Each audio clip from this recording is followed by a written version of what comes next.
In this video, we're going to be walking through a saturated circuit, but from a little bit of a different angle.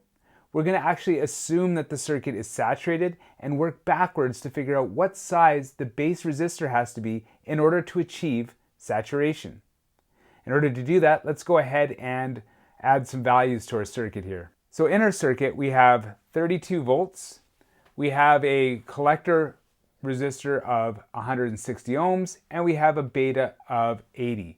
Now again, I said that we're assuming that the circuit is saturated, which means that my VCE in saturation is always going to be 0.1 volts. So that means that this voltage here is 0.1, which also means that the VRC right across here is going to be 32 minus 0.1. So we do that, and we get our 31.9 volts across our VRC and our 0.1 volts across our VCE. Now it's just some steps of working backwards. Before we've taken our base current and worked this way, now we're going to be taking our collector current and working backwards. Same ideas. So if we have 31.9 volts across a 160 ohm resistor, we can go ahead and use Ohm's law to figure out what that's going to be. We do that, we say 31.9 divided by 160 ohms works out to be 199.375 milliamps.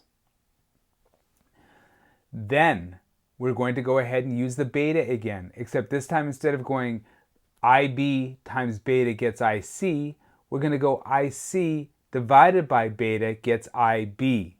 In this case, that works out to be 2.49 milliamps.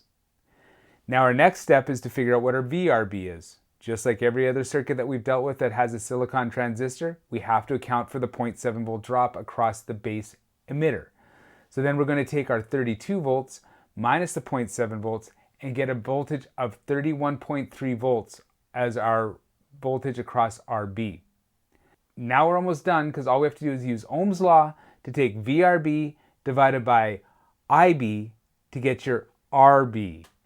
We do that and it works out to be 12,570.3 ohms is the size of our base resistor to achieve saturation in this circuit. Or you can say it's 12.57 kilo ohms. That's it, done. So you're working your way backwards. Instead of going IB times beta gets IC, IC times RC gets you VRC, VCC minus VRC gets you VCE. We're going to say, okay, we're saturated, 0.1 volts across VCE.